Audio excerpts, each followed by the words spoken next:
नमस्कार दोस्तों, आप सभी का स्वागत है हमारे यूट्यूब चैनल पर। आज के इस क्लास में हम कक्षा 10 के बेहतरीन सवाल करने वाले हैं। देखिए, काफ़ी बढ़िया सवाल है। आपकी स्क्रीन पर दिख रहा होगा, वृत्त वाले चैप्टर से आया है। अगर भाई पहले अगर आपको आएगा तो वीडियो पॉज करके पहले अपने से लगाइएगा। अगर नहीं लगेगा तब जाके सॉल्यूशन इसका देखिएगा, ठीक है। देखिए लिखा है क्या, एक वृत्त के परिगत एक चतुर्भुज एबीसीडी खींचा गया है, आकृति एक बना दी गई है। आपको अब हम बना देंगे तुरंत ही। सिद्ध करना है AB प्लस CD बराबर AD प्लस BC होना चाहिए। देखिए भाई, तो आपको चित्र कुछ इस तरह बना दिया गया है। तो देखिए, कोई चतुर्भुज, कोई वृत्त के मतलब कि चारों तरफ कोई वृत्त के चारों तरफ कोई चतुर्भुज है, ठीक है। मान लेंगे कोई हमारा वृत्त इस तरह है,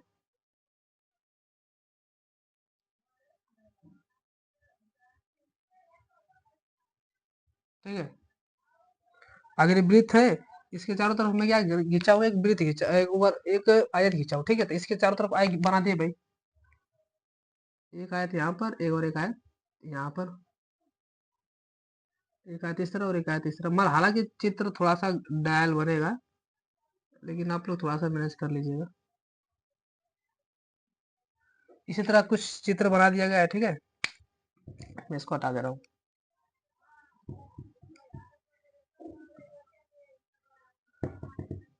अब देखिए, इसका नामकरण मैं थोड़ा कर दे रहा हूँ। नामकरण लिखिए क्या है, सब लिखा है। ये ABCD, ये PQR और ये हमारा यस है, ठीक है भाई। अब देखिए, हमें सिद्ध करना है मुझे। देखिए सवाल में सबसे पहले इस सवाल में दिया क्या है। ऐसे सवाल में सिद्ध करने वाले सवाल में हम लोग लिखेंगे दिया है, दिया है। देखिए दिया है क्या है, एक वृत्त के चारों तरफ, वृत्त के चारों तरफ, वृत्त के चारों तरफ है एक एक चतुर्भुज है। क्या, एक चतुर्भुज है। अच्छा, मुझे सिद्ध क्या करना है भाई, सिद्ध करना है। ये आपकी स्क्रीन पर देखिए, दिखा है सवाल में, लिखा है सिद्ध करना है मुझे कि AB plus CD, AB plus CD, AB plus CD बराबर AD प्लस BC बराबर AD प्लस BC होना चाहिए, ठीक है भाई। हमें यहाँ पर इसको एक तरह सिद्ध करना है। हमारे पास सवाल का खत्म काम। अब ध्यान से देखिए, मैं थोड़ा सा आपको कुछ कंसेप्ट दे रहा हूँ। याद रखिए कि अगर किसी वृत्त के बाह्य बिंदु से, अगर किसी वृत्त के बाह्य बिंदु से अगर कोई स्पर्श रेखा खींच दे, तो जो स्पर्श रेखा खींचते हुए उसकी लंबाई बराबर होती है। जैसे मैंने भी बताया, अगर ये कोई आपका वृत्त है, मान लीजिए यहाँ पर कोई बिंदु P है, इस पर मैंने स्पर्श रेखा इस तरह मैंने कोई खींच दी, और इसी से मैंने कोई स्पर्श रेखा इस तरह खींच दी। तो मान लीजिए A और ये B है ना। तो याद रखिए कि वृत्त के किसी बाहरी बिंदु से वृत्त पर जो स्पर्श रेखा खींची जाती है, ये और ये स्पर्श रेखा है, तो इसकी लंबाई हमेशा क्या होती है, बराबर होती है। ये थोड़ा सा थियरम है, ठीक है। अर्थात मेरी बात ध्यान समझिए। तो मैं यहाँ पर सॉल्यूशन कर रहा हूँ उसको। तो देखिए ध्यान से, अगर मैं इतने आकृति को देखिए, तो ये वृत्त की P और यस, देखिए यस और P स्पर्श बिंदु है, और ये हमारे स्पर्श से स्पर्श रेखा खींची गई है। तो अर्थात ये दोनों बराबर होनी चाहिए। क्या, बराबर होनी चाहिए, तो बराबर कर दीजिए। तो यहाँ पर लिखूंगा थोड़ा सा, बस बस लिखना है, इसमें कुछ करना नहीं, ठीक है। तो ध्यान से मेरे पास देखिए, मैं यहाँ पर हल कर रहा हूँ इसका। देखिए ए हमारा क्या है, बाह्य बिंदु है, और पी और यस हमारा क्या है, ये स्पर्श बिंदु है। क्या लिखूंगा, ए बाह्य बिंदु है, ए बाह्य बिंदु है, तथा यस कामा पी क्या है, स्पर्श बिंदु है। क्या है, स्पर्श बिंदु है, स्पर्श बिंदु है। अच्छा बताइए, मैंने ये बताया कि ये भी स्पर्श रेखा और ये भी स्पर्श रेखा, अर्थात ये दोनों की लंबाई बराबर होनी चाहिए। अर्थात मैं लिख सकता हूँ एस बराबर एपी। क्या पर लिखूंगा, क्या मैं एस बराबर एपी, क्या मैं लिख सकता हूँ ए एस बराबर एपी। ठीक है, अब उसी तरह देखिए भाई ये डी क्या है, बाहरी बिंदु है, और आर और एस इस पर क्या स्पर्श बिंदु है, अर्थात ये दोनों के बराबर होने चाहिए क्या, बस कर दीजिए। तो ये लिखेंगे, अब यहाँ पे लिखूंगा चूंकि डी वाई बिंदु क्या है, डी वाई बिंदु, वाई बिंदु, ये डी वाई बिंदु है तथा आर और यस क्या है, स्पर्श बिंदु है, आर तथा यस स्पर्श बिंदु है, स्पर्श बिंदु है। अब तो अगर ये स्पर्श बिंदु है तो मैंने बताया कि ये दोनों बराबर होने चाहिए, तो यस डी और डी आर बराबर होने चाहिए, अर्थात डी एस और डी आर आपस में क्या होने चाहिए, बराबर होने चाहिए। तो यहाँ पर मैं लिख सकता हूँ डी एस बराबर डी आर। ठीक है, मैंने इसको कर दिया। अब देखिए ध्यान से, ये क्या है, सी क्यू है और ये देखिए ये सी आर है, तो देखिए ये क्या, ये भी एक वृत्त के बाहर बिंदु है, तो ये इसकी स्पर्श रेखा, अर्थात ये दोनों लंबाई बराबर होनी चाहिए क्योंकि ये दोनों स्पर्श रेखा है। तो यहाँ पर लिखूंगा सी वाई बिंदु है, क्या है, वाई बिंदु है, वाई बिंदु है तथा आर और यस क्या, आर और क्यू क्या है, आर तथा क्यू क्या स्पर्श बिंदु क्या है, स्पर्श बिंदु है, अर्थात ये इस पर स्पर्श रेखा होगी तो ये भी स्पर्श रेखा, तो ये दोनों क्या हो जाएंगे, आपस में बराबर हो जाएंगे। तो मैं क्या लिखूंगा भाई, देखिए मुझे सिद्ध क्या करना, ए बी और सी डी होना चाहिए, ए बी और इसके सामने का सी डी होना चाहिए, तो इसके सामने की भुजा मान लीजिए मैं लिखूंगा सी क्यू बराबर सी आर होना चाहिए। ठीक है, तो सी क्यू बराबर होना चाहिए सी आर के, सी आर। सिमिलरली देखिए यहाँ पर ये बी हमारा बाय बिंदु हो जाएगा, इस पर ये वे स्पर्श बिंदु है, ये वे स्पर्श बिंदु है, अर्थात बी क्यू बराबर बीपी होना चाहिए। तो लिखूंगा ये भाई बी बाय बिंदु है, क्या है, बाय बिंदु है, अच्छा ये इसलिए हो जाएगा ना, ये इसलिए इसलिए ठीक है, बी बाय बिंदु है तथा पी तथा क्यू, पी तथा क्यू स्पर्श बिंदु क्या है, स्पर्श बिंदु है, स्पर्श बिंदु अर्थात ये दोनों बराबर हो जाएंगे, अर्थात बी क्यू बराबर बीपी होना चाहिए। तो बी क्यू बराबर बीपी होना चाहिए। मान लीजिए समीकरण 1 है, ये 2 है, और ये समीकरण 3 है, और ये समीकरण हमारा क्या है, 4 है। मैं समीकरण 1 देखिए इसको समझ में आ रहा है कि ये सबको जोड़ा गया, तो मैं भी समीकरण 1 और 2 क्या कर दूंगा, जोड़ दूंगा। तो समीकरण 1 प्लस 2 प्लस 3 प्लस 4 से, ठीक है। तो बताइए लेफ्ट हैंड साइड वाले एक और जोड़ दीजिए, तो यहाँ पर हो जाएगा A S plus D S plus C Q और प्लस बी क्यू, ये बराबर होने चाहिए ना भाई, किसके, A P D R, A P plus D R, A P plus D R plus C R plus B P, C R plus B P.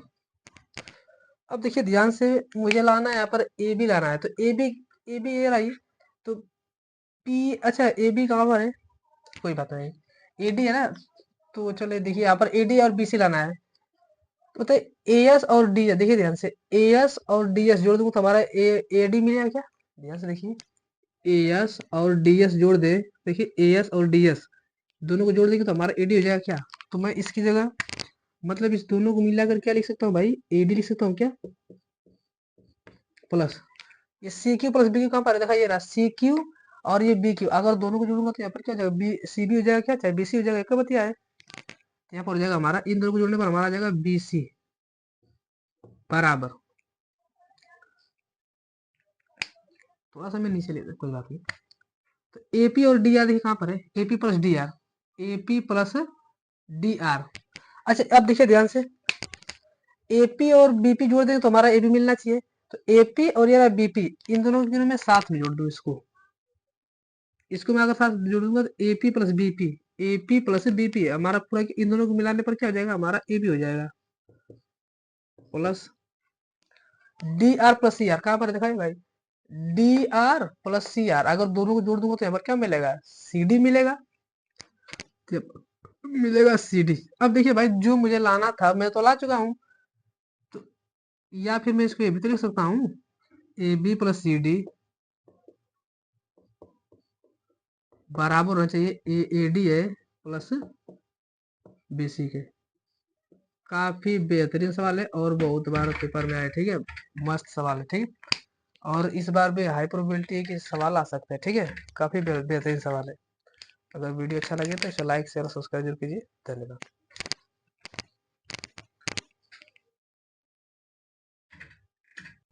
नमस्कार दोस्तों, आप सभी का स्वागत है हमारे यूट्यूब चैनल पर। आज की इस क्लास में हम कक्षा 10 के समांतर श्रेणी वाले चैप्टर से एक सवाल करेंगे, जो कि आपके बोर्ड के पेपर में 6 नंबर को आपको देखे जाएंगे, ठीक है, हो सकता है पेपर आपके बोर्ड में आ जाए, मतलब बोर्ड के पेपर में आ जाए। देखिए लिखा है आपकी स्क्रीन पर दिख रहा होगा, यदि किसी एपी के प्रथम और अंतिम पद 17 और 350 है, यदि सार्वंतर 9 है तो इसमें कितने पद है और तथा इनका योग क्या है, ठीक है। तो देखिए समांतर श्रेणी किस किस चीज से मिलकर बनाता है, ए और डी से मिलकर बनाता है। तो मान लेंगे समांतर श्रेणी का पहला पद,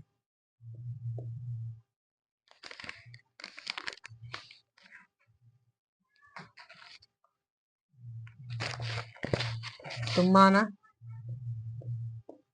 एपी का पहला पद मान लेता हूं मैं, कितना है, ए है, और एक हमारा सवाल में दे दिया है, कितना दिया है, 17 दे दिया है, और सार्वंतर में मान लेता हूं, सार्वंतर स्मॉल डी है, स्मॉल डी का मान कितना है, अंतर 9 लिखा है भाई। अब देखिए ध्यान से लिखा, अंतिम पद लिखा है 350, अंतिम पद मतलब लास्ट पद, यल बराबर लिखा है 350, ये हमारा है अंतिम पद, अंतिम पद, ठीक है। हमसे पूछा पदों की संख्या, तो लगाइए भाई, आप लोग को पता है यल बराबर सूत्र क्या होता है, ये यनवा पद कहे चाहे अंतमिमा पद कहे, बातें कही होता है, ठीक है। तो हम जानते हैं चूंकि यल बराबर होता है a plus N minus 1 into D होता है, तो यल का मान सवाल में 350 है, पहले पदों की संख्या निकाले तो हम लोग, ए का मान कितना हो जाएगा 17 प्लस एन माइनस 1 उसी तरह नहीं दीजिए, डी का मान हो जाएगा 9, हाइट 17 इधर जाए तो घट जाएगा, तो 350 माइनस 17 बराबर हो जाएगा एन माइनस 1 इंटू 9 हो जाएगा।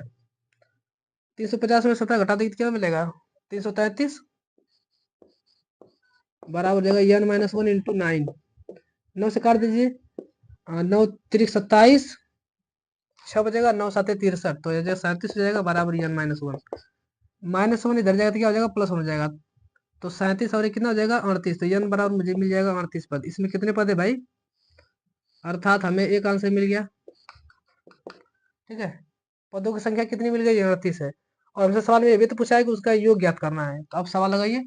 अब हम जानते हैं चूंकि समांतर श्रेणी के एन पदों का योगफल, यस एन बराबर होता है एन बाई 2 और 2a प्लस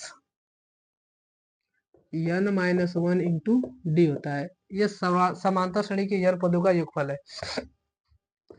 अब हमसे सवाल में कितने पद है भाई, 38 है, तो 38 पदों का योगफल पूछा होगा, तो एन की जगह 38 रखना है। अब बताइए यहाँ पर यन था तो यन पदों का योगफल है, अगर मैं यन की जगह 38 रख दूं तो ये 38 पदों का योगफल मिलेगा, तो ये 38 बराबर क्या मिलेगा।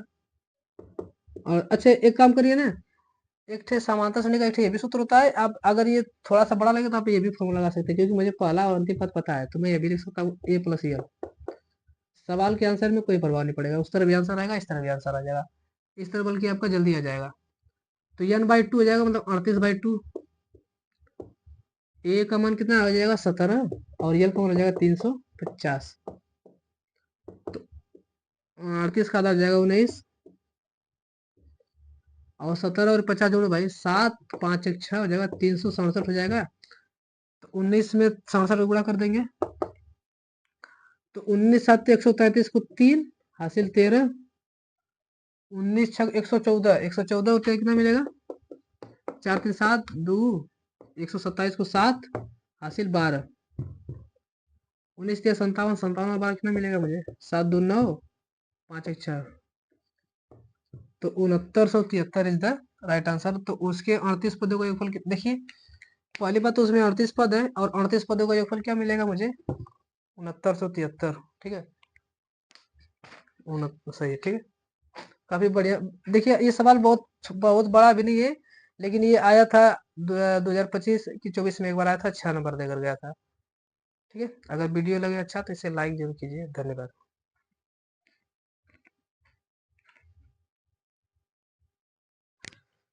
नमस्कार दोस्तों, आप सभी का स्वागत है हमारे YouTube चैनल पर। आज के इस क्लास में हम कक्षा 10 के काफी महत्वपूर्ण सवाल करने वाले हैं, जो आपके स्क्रीन पर दिख रहे हैं। देखिए पहला ये सवाल है आपके निर्देशांक ज्यामिति वाले चैप्टर में से आया है। करा कि -3, 10 और 6, -8 को जोड़ने वाले रेखाखंड को बिंदु -1, 6 किस अनुपात में विभाजित करता है। ठीक है, तो भाई ये सवाल तो बहुत आसान है, ध्यान से मेरी बात समझिए। सवाल में क्या लिखा है, 3, 10 और 6, -8 को जोड़ने वाले। तो मैं मान लेता हूँ कि ये हमारी रेखा थी इस तरह। ठीक है, मान लेंगे ए और ये हमारी कौन सी है, रेखा बी है। ठीक है, तो ये 3, 10 यहाँ पर लिखा है, मान लेंगे -3, 10 है,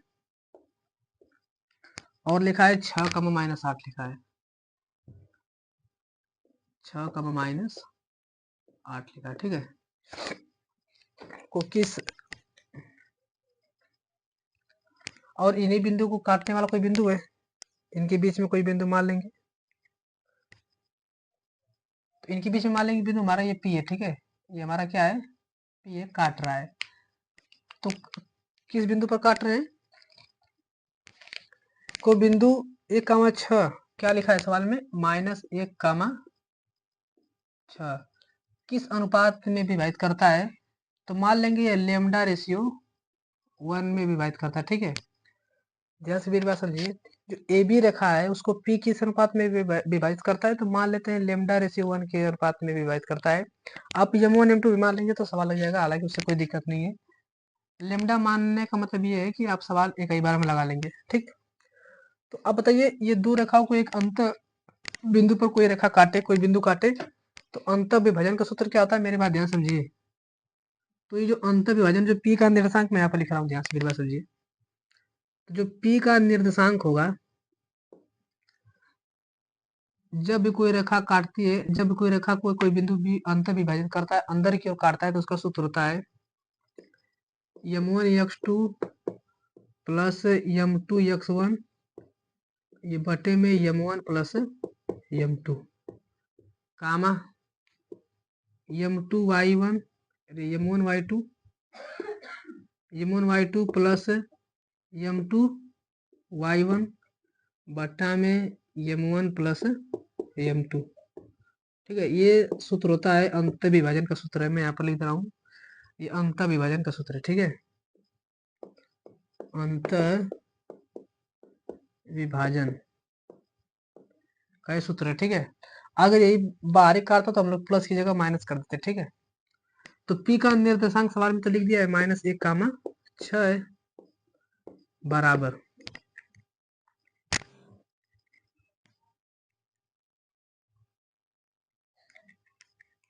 तो m1 का मान m1 x1 x2 इसको मानेंगे, ध्यान से मेरी बात समझिए, इसको x1 y1 x2 y2 मानूंगा, और ये जो लेमडा इसको m1 और इसको क्या मानूंगा मैं, m2 मानूंगा, इतना याद रखिए। ठीक है, थोड़ा सा मैं लेमडा को यहाँ पर मान ले रहा हूँ, ये लेमडा रेशियो 1 में काट रहा है, तो ये हमारा m1 का मान हो जाएगा लेमडा और m2 का मान हो जाएगा 1। तो मान बस ले जाकर रखना है और आंसर आ जाएगा हमारा। m1 का मान कितना हो जाएगा लेमडा, और x2 का मान कितना सवाल में हो जाएगा 6, प्लस m2 का मान कितना सवाल में 1, और x1 का मान कितना हो जाएगा -3 बटा में m1 प्लस m2 मतलब लेमडा प्लस 1 लिखा तो लेमडा प्लस 1 हो जाएगा कामा। देखिए हालांकि अब मैं अगर ये ना भी निकालूं तो भी सवाल लग जाएगा, क्योंकि हमको इसी से इसी की तुलना करना है, हम सवाल लगा देंगे, लेकिन मान अगर लिख दिया हूं मैं तो लिख ही लीजिए। तो लेमडा और y2 का मान कितना हो जाएगा -8 प्लस m2 का मान कितना है 1, और y1 का मान कितना है 10 बटा में m1 प्लस m2 अर्थात लेमडा प्लस 1 लिखा तो लेमडा प्लस 1 हो जाएगा। सवाल खत्म है। तो -1, 6 बराबर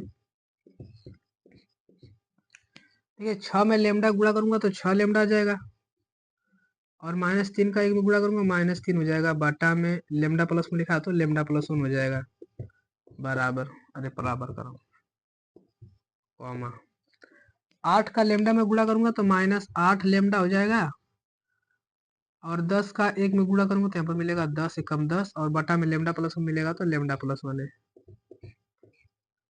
अब भाई तुलना कर दीजिए, ठीक है, सवाल आप तुलना करेंगे सवाल लग जाएगा। क्या बोलूंगा, तुलना करने पर ना, तुलना करने पर। अब बताइए तुलना करने का तरीका है, मेरी बात ध्यान समझे, ये पहला वाला डिब्बा पहले वाले के और दूसरा वाला डब्बा दूसरे के बराबर में कर सकता हूँ। अगर 6 बराबर इसको करे या फिर इसके बराबर -1 करूंगा तो सवाल में कोई प्रभाव नहीं पड़ेगा, आंसर दोनों से आएगा। ठीक है, तो मैं तुलना कर दे रहा हूँ भाई, ठीक है, दिख रहा है कि नहीं आपको? ठीक, तो -1 बराबर क्या मिलेगा मुझे, 6 लेमडा, थोड़ा मैं यहाँ पर स्पष्ट लिख रहा हूँ, तो तुलना करूंगा तो इसका इसके बराबर हो जाएगा, तो -1 बराबर क्या मिलेगा मुझे, 6 लेमडा -3, तो 6 लेमडा -3 बटा में लेमडा प्लस 1 हो जाएगा, तो लेमडा प्लस 1 हो जाएगा। इसका 1 में गुणा करोगे तो -1 का गुणा करो तो माइनस लेमडा हो जाएगा, और 1 का -1 में मल्टीप्लाई करोगे तो -1 हो जाएगा, और 6 लेमडा लिखा तो 6 लेमडा, -3 लिखा तो -3 हो जाएगा। आई आई लेमडा माइनस में उसी तरह आई प्लस 6 इधर आएगा तो -6 लेमडा हो जाएगा, और आई -3 उसी तरह आई माइनस उधर जाएगा तो क्या हो जाएगा, +1 हो जाएगा, तो -6 एक -7 लेमडा हो जाएगा, और बराबर मिलेगा 1 में से 3 घटा देंगे तो -2 मिलेगा, तो माइनस से माइनस करते तो लेमडा बराबर क्या मिलेगा, 2/7। अब देखिए लेमडा का मान मानने का मतलब क्या होता है, लेमडा रेशियो 1 का मान, कि लेमडा का मान ही हमारा अनुपात होता है, तो 2/7 आया है, इसलिए जो हमारा आंसर मिलेगा क्या मिलेगा, 2/7। किस अनुपात में विभाजित करेगा, 2/7 के अनुपात में विभाजित करेगा, तो यही आंसर हो जाएगा। ठीक, अगर वीडियो अच्छा लगे तो इसे लाइक शेयर और सब्सक्राइब जरूर कीजिए। धन्यवाद।